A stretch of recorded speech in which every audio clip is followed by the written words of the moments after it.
The following podcast is a presentation of Project Entertainment Network.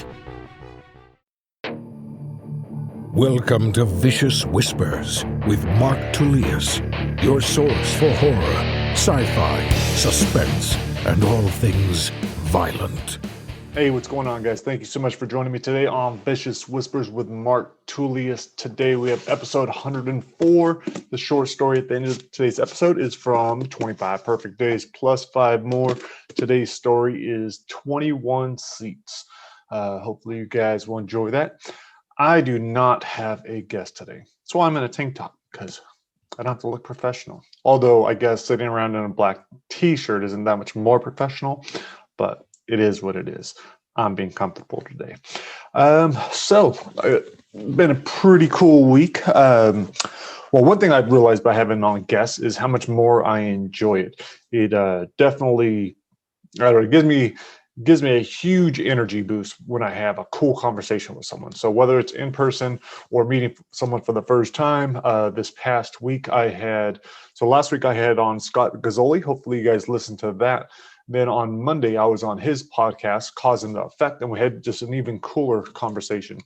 So one of the things I've been doing over the last couple of days is reaching out to different podcasters, and we're going to be on each other's podcasts because I'm exposed to their audience. You guys are exposed to them, and a lot of these people have really cool stories and just a cool perspective on the world, which is what I would like to share. So whether it's improving yourself as a person, your mind, your body, anything like that, I'm definitely open for it. So that's what I've been working on. Also just redesigned the covers for Brightside and Beyond Brightside. Michael Squid, who did the new covers for Untold Mayhem and Twisted Reunion, is doing the covers for those as well. Right now we just nailed down the final cover for Brightside, and Beyond Brightside should be ready in a few days. So I'm excited about those. I think those are going to convert way better. Been doing a lot of time looking at marketing, seeing what kind of covers work best, and then relaunching them. So I'm excited to be doing that. That will be coming out soon.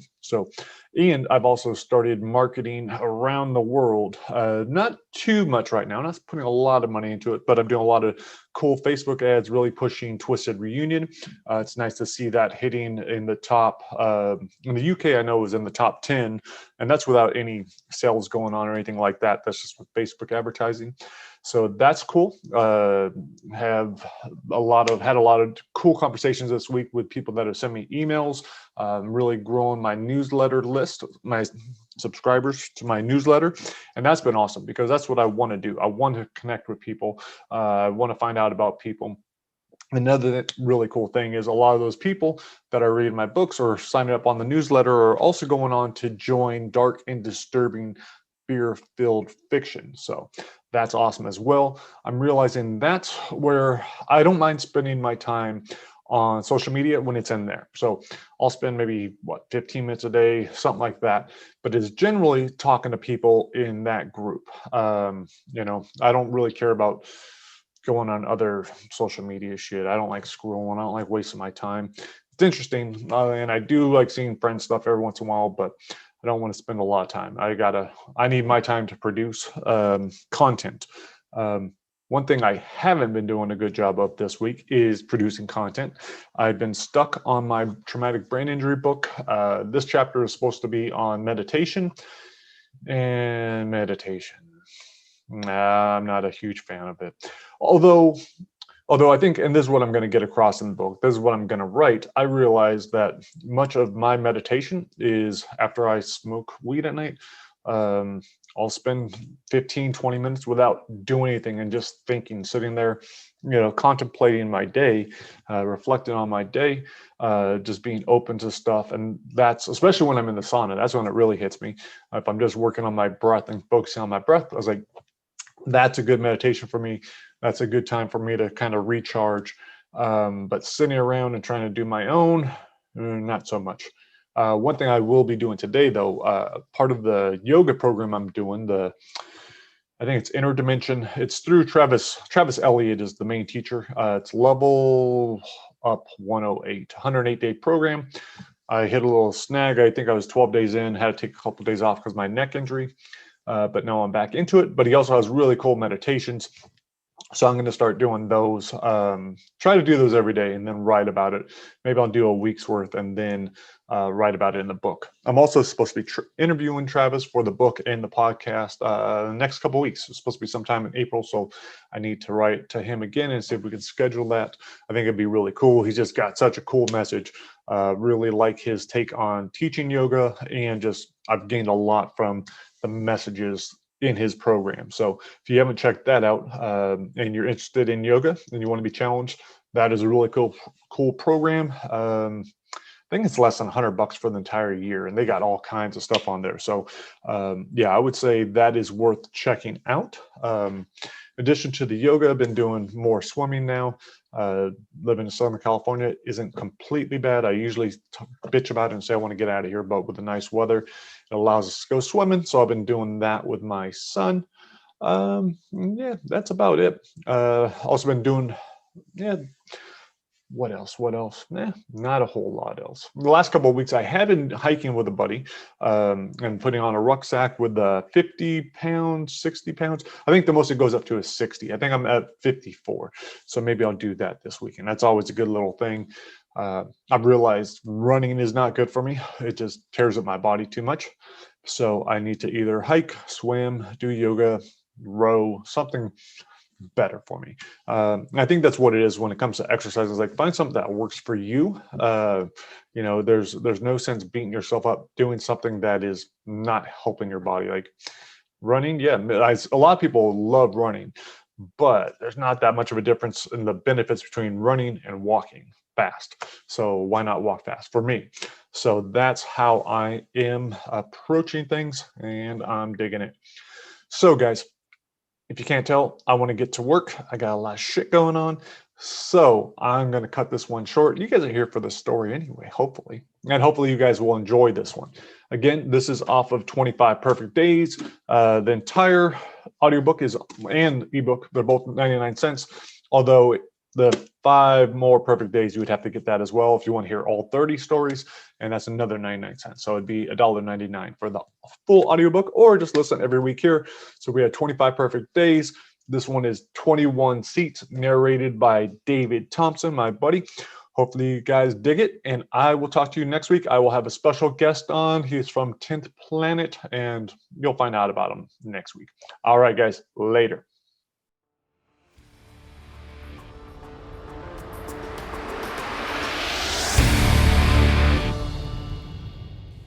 "21 Seats, June 20th, 2044.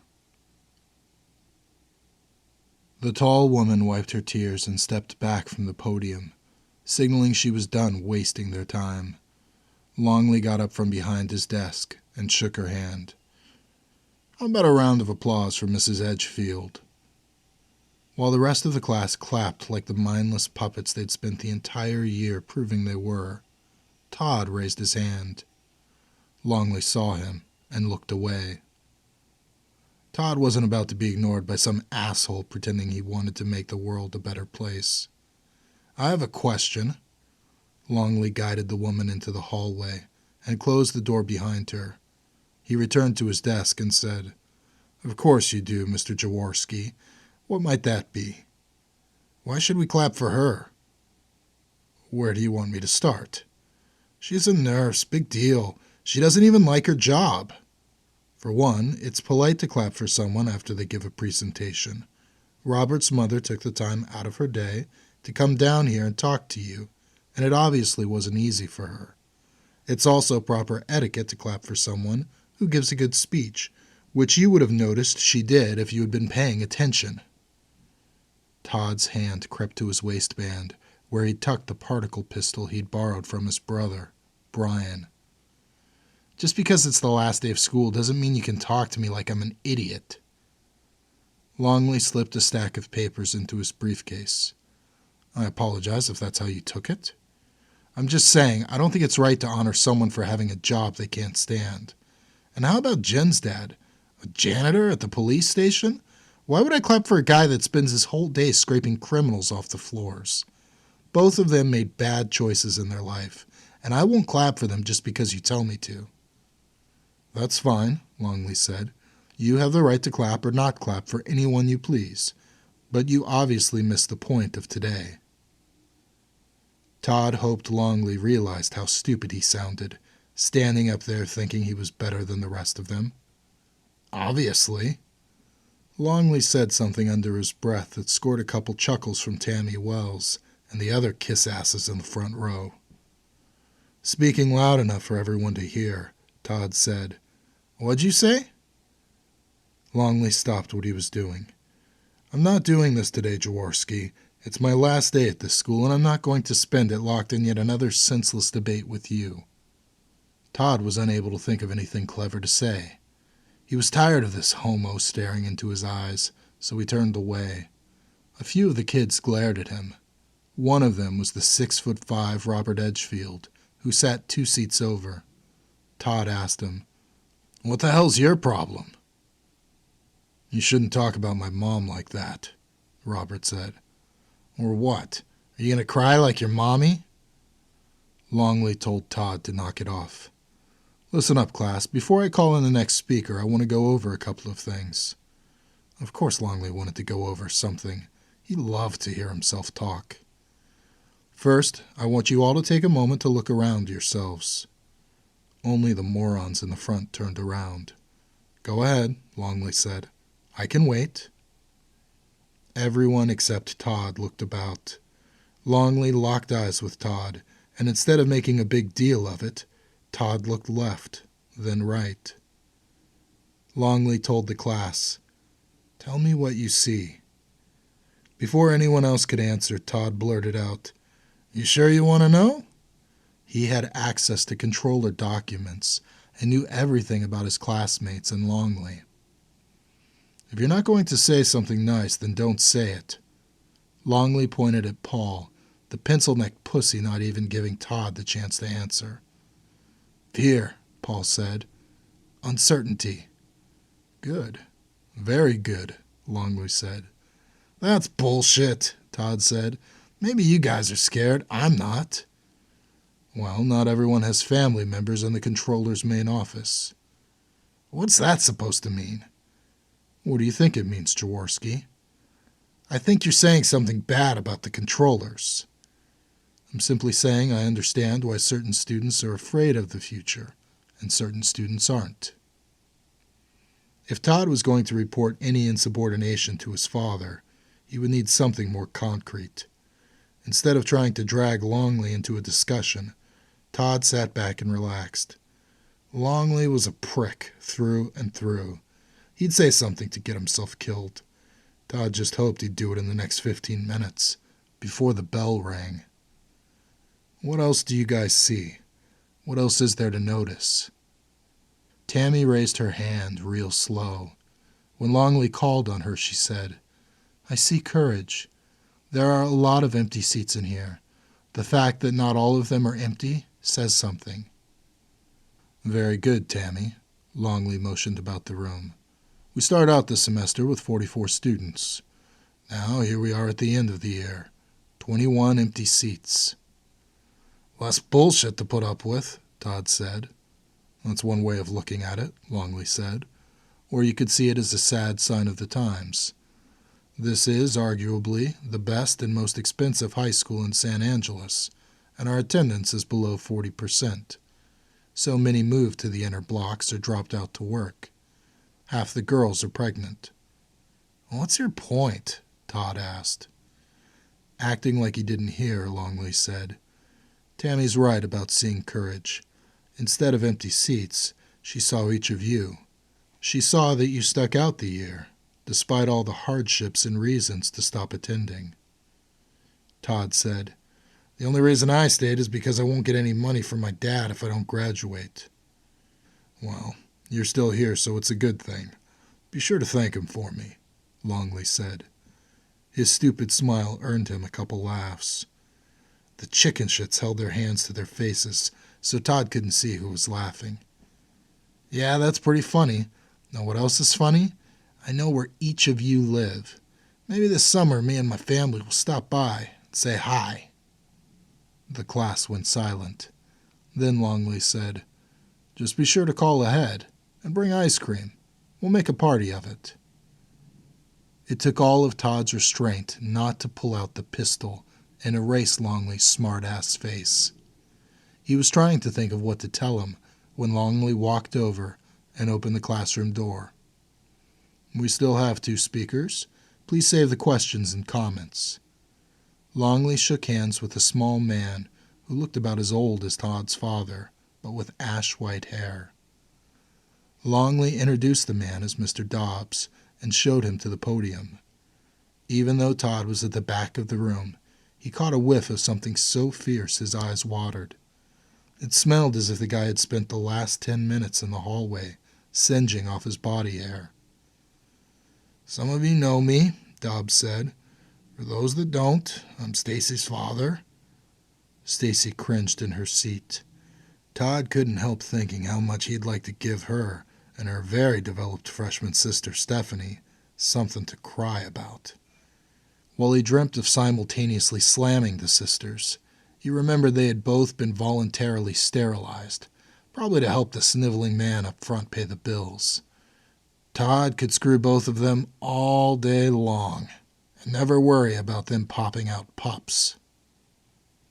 "I graduated from high school and worked for the school district until the disaster hit," Dobbs said. "Then I saw a chance to make some extra money and took a job at the scale house."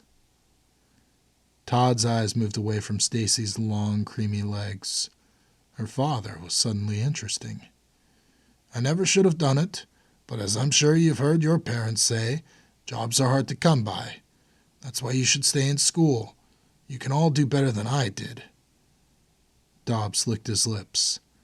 "I didn't have someone to tell me that.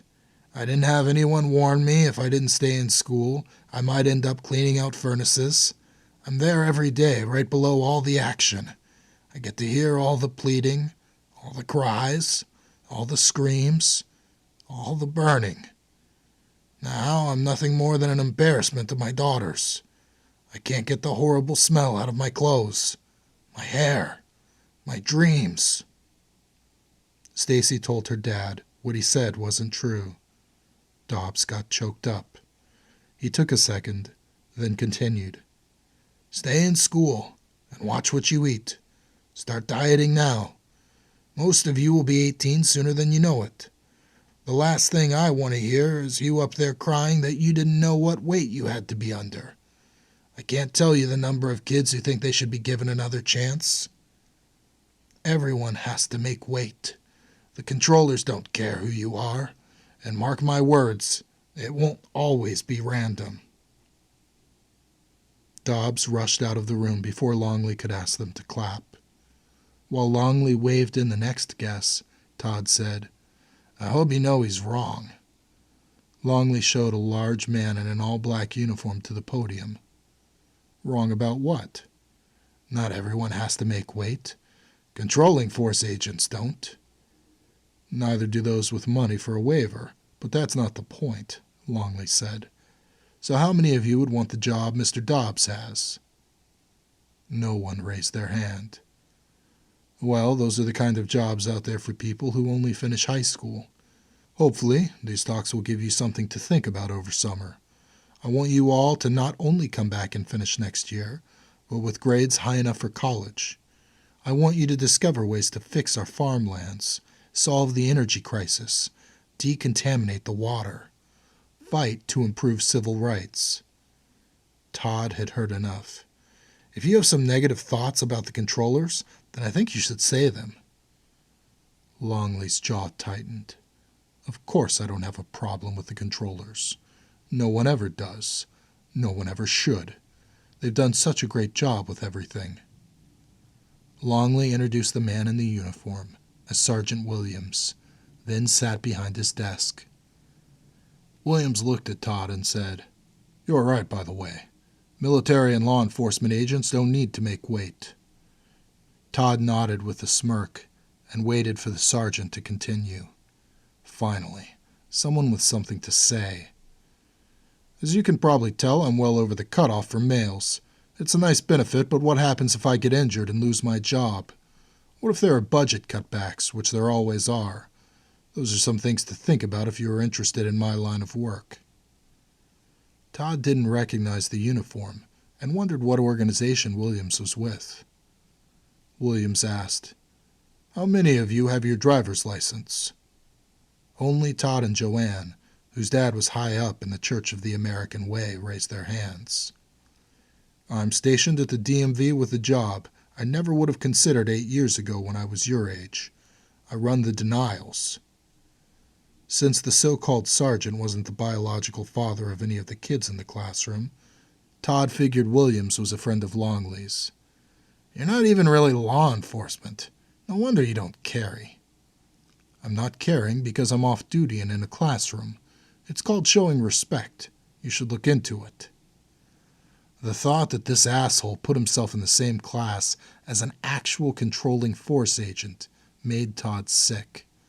His classmate's last image of Todd wasn't going to be him getting punked. "You should be careful who you talk to like that." Williams smiled. "And why should I do that?" Longley got up from his desk and told Todd to be quiet. Williams said, "No, I'd like to hear your answer." Feeling everyone's eyes on him, Todd said, "I don't need your permission to talk." "You're right. I can tell you're a big man. I was in the hallway listening. You're not scared to speak your mind." "Fuck you." Longley waved his arms. "All right, that's enough." Williams' eyes never left Todd. "I've got this, John." "Yeah, John, listen to your butt buddy. Mr. DMV has everything in control." Longley said class was dismissed, grabbed his briefcase, and left the room.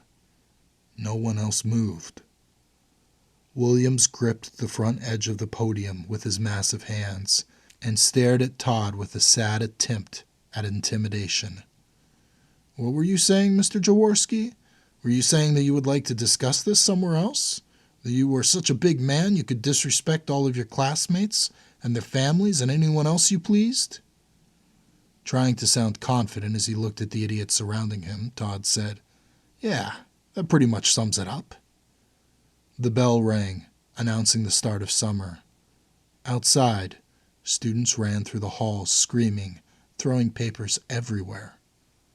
Inside the classroom, everyone remained. "Fair enough," Williams said. "I guess everyone's entitled to their opinion, right?" "That's right." "Good. Because there are probably a few things your classmates would be saying if you hadn't convinced them all that your brother's a big, bad, controlling force agent and your daddy's oh so powerful. I'd bet they'd say what an arrogant little shit you were. I bet they'd say your pockmarked face has more craters than the moon, that your eyes are a little too close together, and maybe your mommy and daddy are related." Todd sat up in his seat, slid his hand under his shirt, and gripped the gun. "Fuck you." "Two fuck yous in under 2 minutes. Let me guess, you're top of your class. You should shut your mouth." Williams stepped away from the podium. "Look here, little boy. I don't care who your family is." "You'd better." "Or what?" "You'll see." "You're all talk. Nothing but a coward." Speaking to the others, Williams said, "Whatever you do in life, don't bow down to anyone, especially people like him." Todd jumped out of his chair and pulled the particle pistol from his waistband, aimed at Williams' chest. "Oh yeah? I'll make you bow down. I'll show everyone who the coward is." "The coward is the one aiming a gun at an unarmed civil servant," Williams said. He stepped into Todd's aisle, waved the other kids to move out of the way. As his classmates slipped out of their chairs and ran to the far wall, Todd told Williams, "I'll shoot you. Stay back." "Nice piece." Williams moved toward Todd. "That's government issue. Your brother really let you borrow that?" "It's none of your business. All you got to worry about is the hole it's going to leave in you." "If that's how you want to handle this, go right ahead and shoot me." He took another step, leaving a few feet between them. "Just know that if you do, you and your brother will burn. He'll be kicked off the force just for you having possession of his firearm. No one will ever know. Are you going to shoot all of us? There's not enough juice in that pack. Look at how low the proton level is. Todd tilted his head to glance at the grip. The proton pack was full. There's plenty. Williams tore the pistol out of Todd's hand and pushed him down in the chair. Now what? Give it back. Gladly. Williams slammed the gun onto the desk, the barrel breaking free and falling to the ground. Here you go. What the hell am I going to tell my brother? Williams turned his back on him and headed for the exit. To be more responsible with his weapon. You have to give me a new one. Williams stood next to the door, ushering out all the students. No, the only thing I need to do is head on over to work. Williams disappeared out the door and said, You have yourself a nice summer, Todd. Todd gazed at the broken pistol in his trembling hands. There was no way to fix it. He was dead.